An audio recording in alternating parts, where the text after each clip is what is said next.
Hey everyone, Carl here with Littleroot Lessons, bringing you a deep dive featuring Calyrex Ice. I am back off of my sick leave. I want to thank everyone for all the best wishes and whatnot while I was out. Make sure to go and catch up on all the videos Carter put out while I was gone. He did a lot of work trying to keep up with all the YouTube stuff. That way we at least had something going up almost every other day. And before we get into covering Calyrex Ice, make sure to do all that fun YouTube stuff for us. Like, comment, subscribe, do all that great stuff. We're at almost to 300 subscribers. Would love to hit that by the end of the year. Calyrex Ice is an offensive Trick Room abuser. It's very similar to Glastrier in Series 9. Very bulky, very offensive, looks to just do a lot of damage, pick up KOs, and kind of snowball the game. However, it struggled in Series 10 a little bit now that Dynamax is gone, which kind of removed its one defining feature in that I get to double my HP and use my increased bulk to make it myself unkillable. So we're seeing it less as a Trick Room sweeper because of its just like overall liability as a Pokemon. When we're looking through the history of it, we saw it a good amount in Series 8, usually paired alongside things like Mimikyu. Mimirex was a very popular pet name for the team, but it wasn't as popular as some of the other restricteds we've seen in the format, things like Zacian, Calyrex Shadow, and Kyogre. However, this kind of dip is more indicative on how powerful Trick Room was in the previous series compared to how powerful they are in Series 10. Trick Room has kind of struggled here of late, mainly because Xerneas has kind of been in the format. Xerneas being popular incidentally brings things like Whirlwind and Roar into the format, especially with the removal of Dynamax. It was just kind of this 1-2 punch of best ways to punish Trick Room. We'll just outspeed them and blow them up with all of our setup moves, or we'll use Whirlwind or Roar to kind of just negate it and force out slower Pokemon that don't technically have Trick Room up yet. When you're looking at common partners for Calyrex Ice, historically it's been played in Trick Room teams, so a lot of the common partners still are the Trick Room mons. Things like Undidi, both male and female here lately, have been super duper popular. Incineroar, Mimikyu is the most common partner that we're used to seeing with Calyrex Ice. Amoonguss was really good. Torkoal, other Trick Room mods like that. However, Calyrex has kind of started to adapt into this non-reliant Trick Room mod.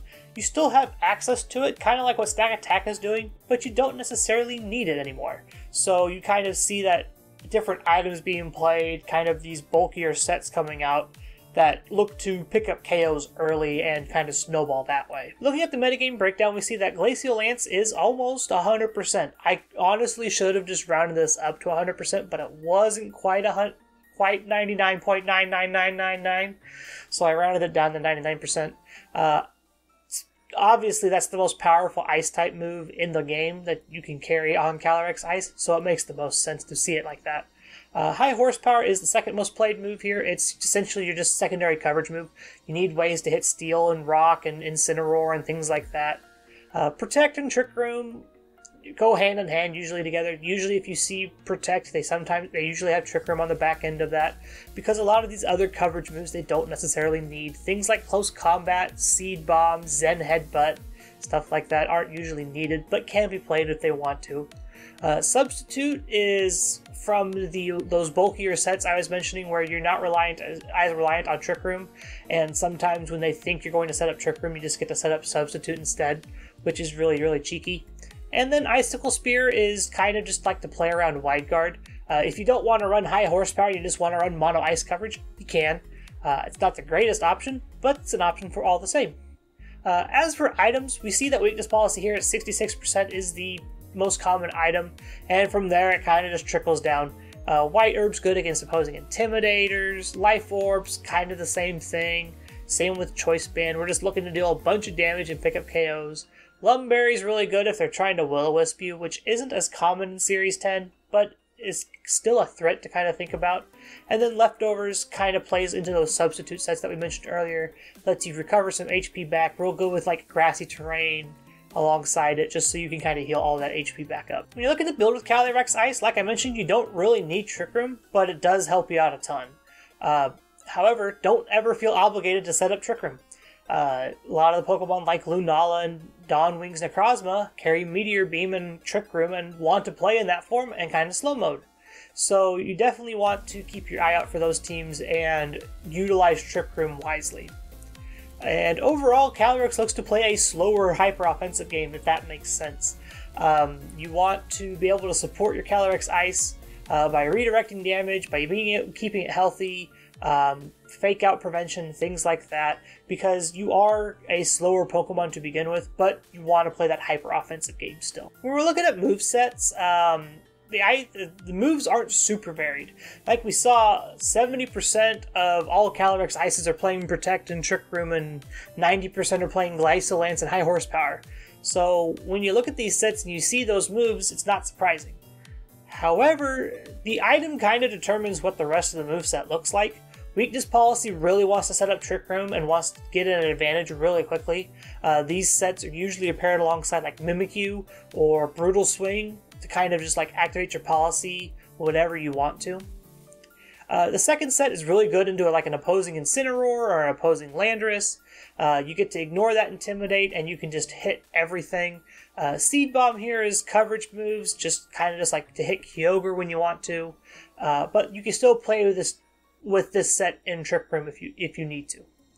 And the last set here definitely looks to avoid Trick Room altogether. It's not very fast, but it just looks to pick up KOs and snowball from there. This last set is very weak to Intimidate. Make sure to kind of avoid that if you're going to play with this Choice Band Calyrex Ice. But it definitely looks to pick up boosts with its Grim Neigh and or Chilling Neigh and kind of just roll through the opponent's team. Calyrex Ice has a ton of weaknesses, but its great bulk means that you're not usually OHKOing this thing, which ends up activating policy, and then they just get to snowball from there.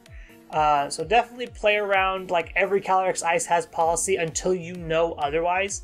That's like the best kind of advice I can give you playing against Calyrex Ice. On the flip side of that, without ever having to hit them, you can just use Intimidate spam. Cycling out Incineroar or Arcanine, those are both good options.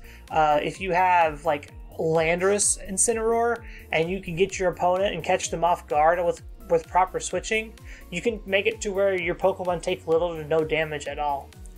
And Wide Guard stops their most of their output in forms of damage of Glacial Lance.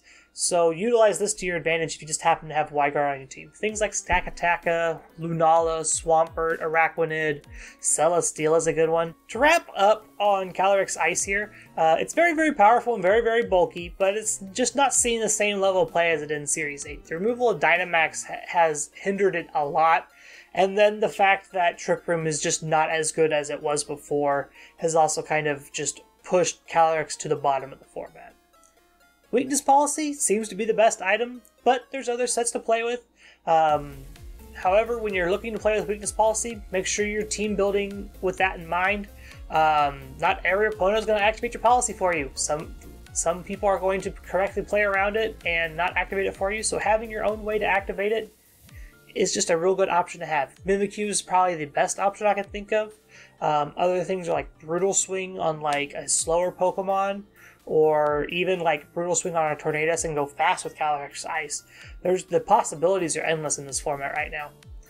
And as Zern and Zacian see less play, Calyrex Ice can definitely start to make a comeback in this format.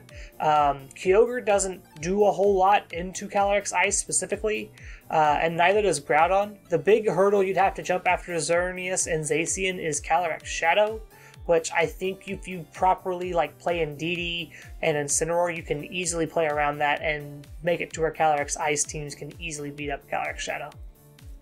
And with that being said, I want to thank everyone for hanging out and listening to me ramble about Calyrex Ice. It's great to be back after being sick for a week. Make sure to check us out on Twitter. Handles are there on screen. Check the Discord link out in the description below.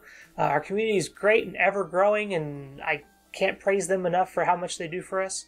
And remember to hit that like button, subscribe button, do all that fun YouTube stuff for us. Remember, we're so close to 300 subscribers. Would love to hit that by the end of the year.